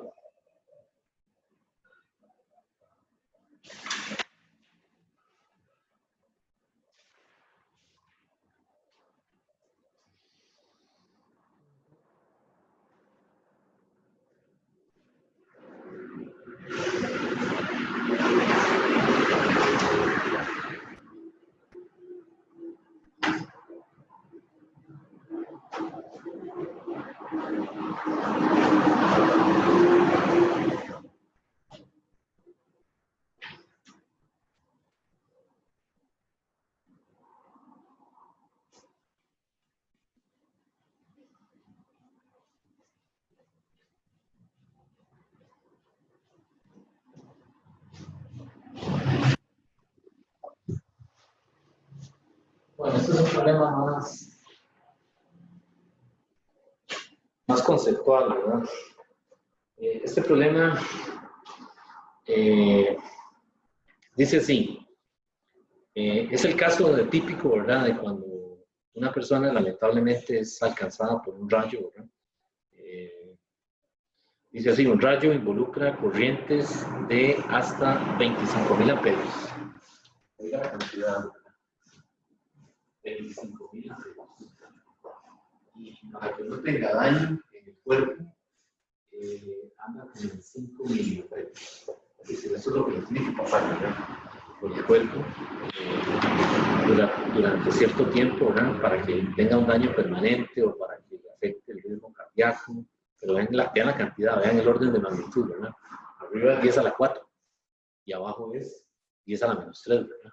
Entonces, imagínense el rayo, la cantidad de corriente, ¿verdad? Entonces, el problema dice así, un rayo involucra corrientes de hasta 25.000 amperios que duran 40 microsegundos. O sea que es un tiempo extremadamente corto, es prácticamente instantáneo, ¿verdad? Dice, si una persona es alcanzada por un rayo de estas características, la corriente pasará a través de su cuerpo. Dice, supondremos que su masa es de 75 kilogramos. Está así como un poco así muy gordo, ¿verdad? Sí, gordísimo, no, ¿verdad? Dice, suponemos que su masa es de 75 kilogramos, que está mojado, porque debe estar lloviendo, ¿verdad? Entonces ese es el problema, cuando usted se moja, su cuerpo actúa como un conductor, ¿verdad? Entonces dice que está mojado y por lo tanto tiene una resistencia de 1 kilo. Bueno, y otra cosa, suponga que todo su cuerpo está formado por agua, ¿verdad? Es decir, los tejidos y todo eso, hay un porcentaje alto en agua, ¿verdad? Okay, dice entonces, lo cual no es cierto, le dice el problema, pero es una aproximación bastante, digamos que cercana, ¿verdad? Aunque no, uno no solo tiene agua, obviamente, pero tiene otros fluidos, pero suponiendo que solo agua. La parte A del problema le dice cuántos grados Celsius incrementará el rayo la temperatura de 75 kilogramos de agua. Es decir, cuando le cae el rayo encima, le dice que calcule el delta. ¿Okay? Entonces, ¿cómo hacemos eso? Bueno, yo primero, ¿cómo empiezo calculando la potencia? La potencia es I cuadrado por R. La potencia disipada a través del cuerpo, ¿verdad? Imaginemos que es una persona, ¿verdad? La podemos ver como que si fuera un cilindro, ¿no? Como si fuera un cilindro, algo así. A ver un modelo más compacto, ¿verdad? Y entonces, cuando yo sustituyo esta corriente, que son los 25.000 amperes, y lo multiplico por la resistencia, que son 10 a la 3 ohms, ¿verdad? Pues resulta que la potencia del rayo es 6.25 por 10 a la 11 watts. Vean el exponente, ¿verdad? Y recuerden que potencia es la rapidez con la que se transfiere la energía, ¿verdad? Entonces esto realmente es 6.25 por 10 a la 11 joules sobre segundo. ¿Okay? Entonces, ahora yo calculo la energía depositada, o sea, la energía que se deposita en ese cilindro de 75 kilogramos. ¿Verdad? Eso es potencia por delta T. Entonces, ¿qué hago? Multiplico el 6.25 por 10 a la 11, que son joules sobre segundo, por el tiempo que actúa el rayo, que son 40 microsegundos, es súper instantáneo, ¿verdad? Que sería micro, entonces 40 por 10 a la menos 6. Entonces aquí quedan watts y aquí quedan segundos. Y vean lo que me da de energía depositada. Me da 2.5 por 10 a la 7 joules. Esa energía viene de la energía disipada, ¿verdad? ¿Verdad? Como cuando pasa la corriente por la resistencia. Entonces, esto realmente es calor. Es energía en forma, energía transferida, energía térmica, ¿verdad? Y esto a su vez es igual a MC por delta T. Entonces, cuando yo despego el delta T de aquí, ¿qué me queda? Me queda que esto es Q entre MC. Pues como estamos suponiendo que el cuerpo todo es agua, voy a usar el calor específico del agua. Y son 2.5 por 10 a la 7. La masa de la persona son 75 gramos. No es muy delgadillo ni muy gordo, ¿verdad? Y la C son 4.100, ¿no? Usando la C del agua, el calor específico del agua. Cuando hacemos ese cálculo, un solo tiro, ¿verdad? Y suponga que la persona estaba a temperatura ambiente. Vamos a decir, no sé, 23, 24, 25 grados. En la temperatura normal, digamos, que se eleva un poco cuando llueve, ¿verdad? Por el efecto este de la humedad y las corrientes de aire y toda esa cosa, estamos como a 25 grados Celsius, ¿verdad? Y lo lleva a 80. Entonces, ¿qué pasa ahí? ¿Qué creen ustedes que pasa en esos 40 microsegundos? Se quema. Se cocina el cuerpo, ¿no? O sea, los órganos internos hierven en 40 microsegundos. ¿Verdad? Entonces, muy probablemente, dependiendo de dónde esté y en la situación como esté, ¿verdad? Es decir, si está a campo abierto, pues los casos que se han encontrado, lamentablemente, ¿verdad? Pues son casos en donde se verifica que lo que queda es el cuerpo, ¿verdad? Pero el cascarón, ¿verdad? Es decir, queda hueco. Profe,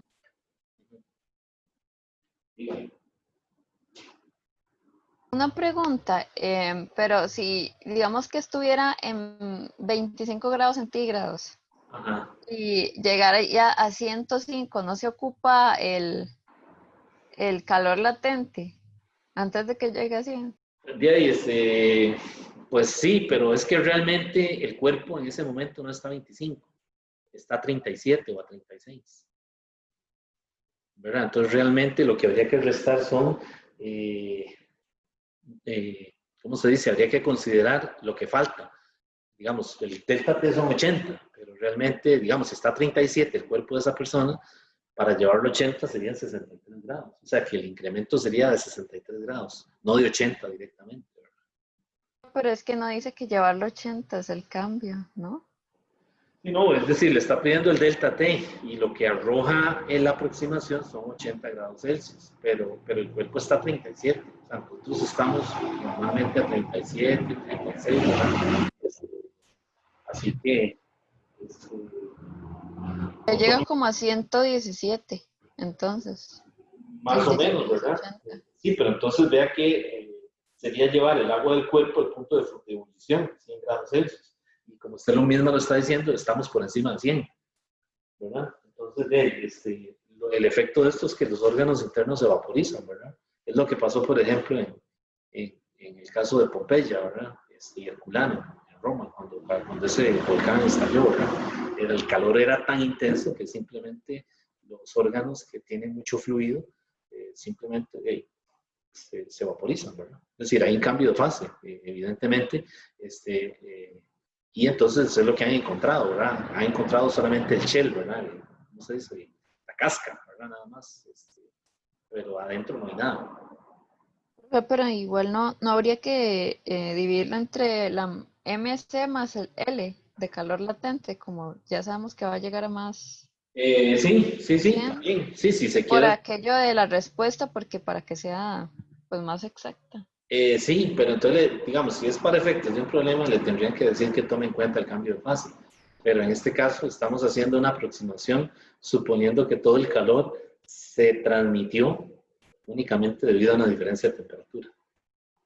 Pero sí, obviamente. ¿Y cómo sabría yo? Le tendrían que decir algo, ¿verdad? Sugerirle o darle el calor latente de vaporización, ¿verdad? Del agua, para que usted también tome en cuenta el Q del calor de vaporización, el Q debido al cambio de fase. Ok, profe. Bueno, entonces, lo que me queda por ahí de comentarles, ya me acabé el capítulo 26, voy a ver si esta semana preparo una clase de problemas de eso. Lo que me queda es, hay un modelo ahí en la sección 26.3, con esto voy terminando ya, se llama el modelo de Drude. Bueno, no sé cómo se pronuncia realmente. Es un modelo de conducción eléctrica, el primer modelo que apareció a principios del siglo XX, lo desarrolló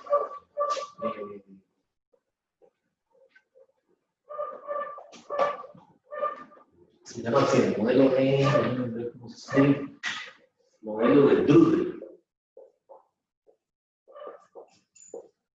Un físico alemán que desarrolló ese modelo en los años 1900, ¿verdad? Principios del siglo XIX, perdón, 20. Y entonces,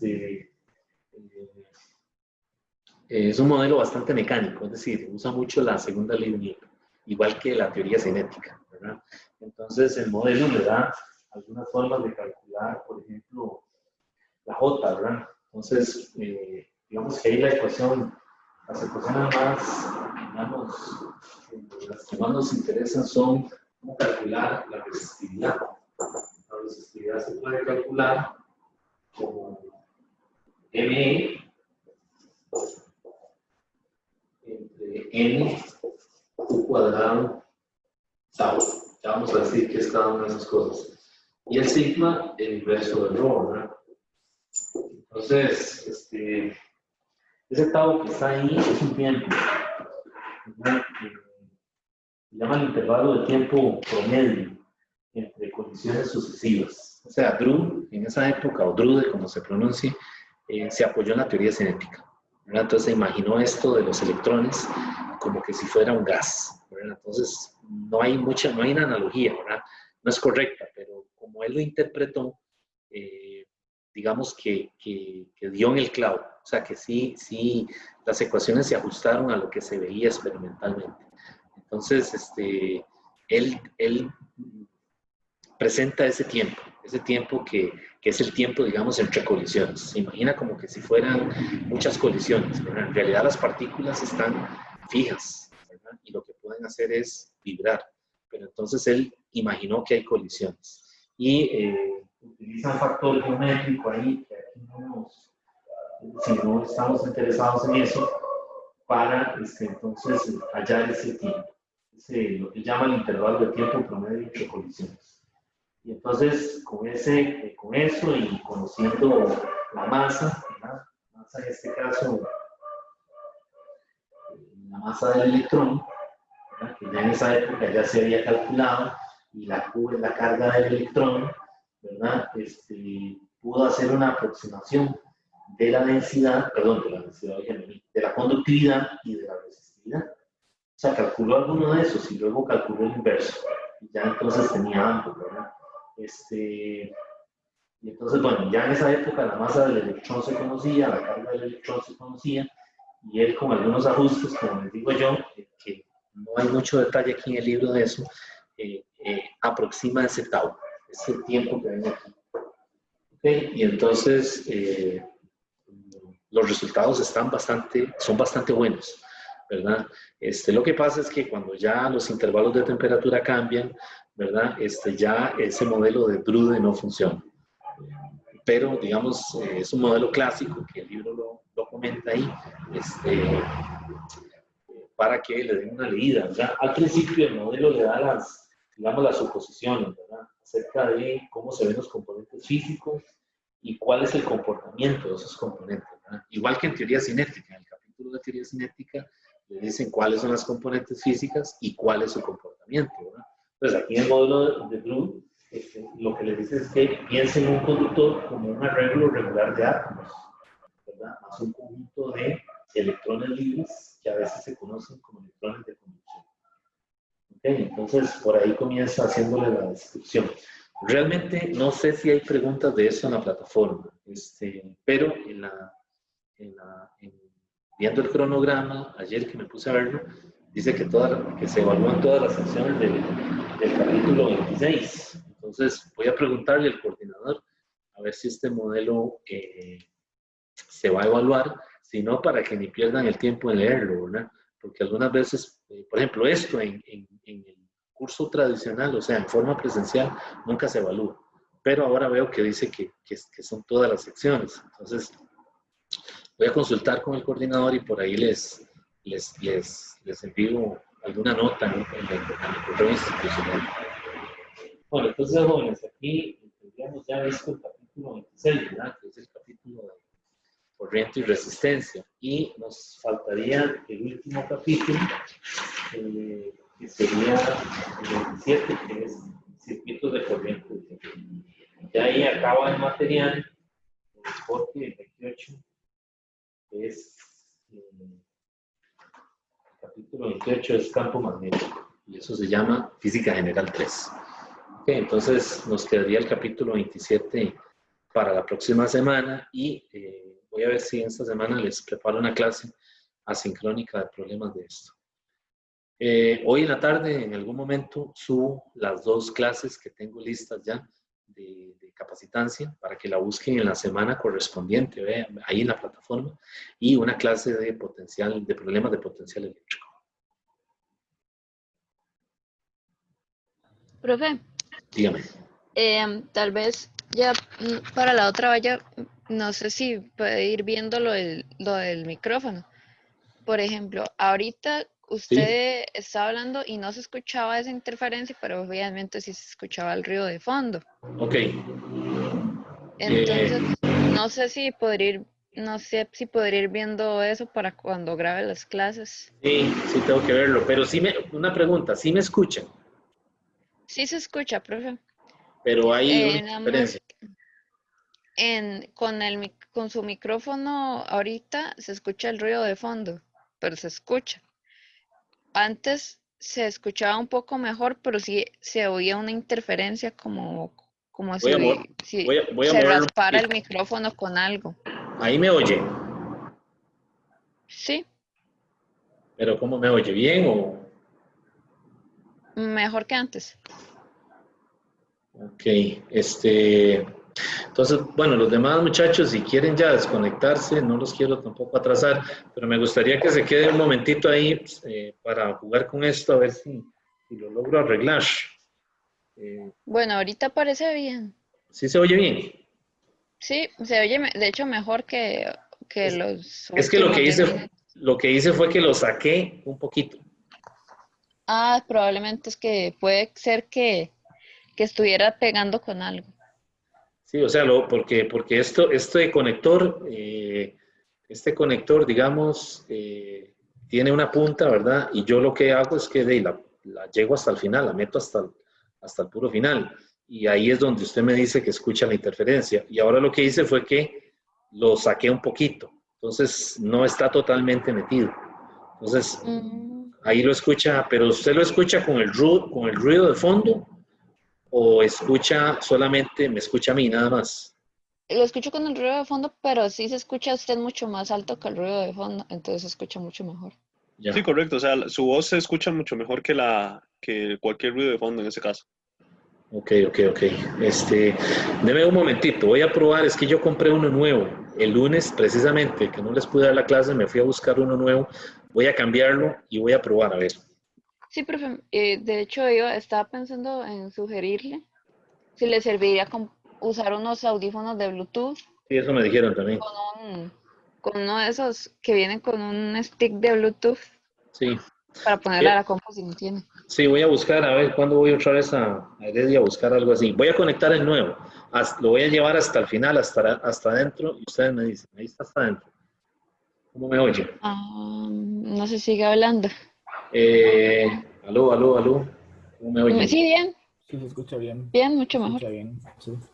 Ok, entonces, y voy a moverlo un momentito para ver. O sea, es que cuando yo me doy vuelta a la pizarra, el cable como que gira ¿cómo se llama? El conector. Entonces posiblemente sea eso lo que esté produciendo la interferencia. Voy a moverlo adrede. Ahí lo estoy moviendo. ¿Oyen algún tipo de interferencia? No, pero cuando sí se hace para atrás se escucha menos. Ok, ya. Bueno, voy a dejar ese puesto y entonces voy a tratar de ver cómo mejoro esto a ver eso de Bluetooth, a ver si lo consigo si lo compro, para no tener que depender de eso. Por ejemplo, ahí va pasando el Hulu, ¿oyeron? Ajá. Ok. Sí, bueno, voy a ver cómo arreglo esto. Está bien, jóvenes, entonces, muchas gracias por su tiempo. Y entonces, nos vemos en la otra semana para ver el último capítulo. Y miércoles hay hora de consulta.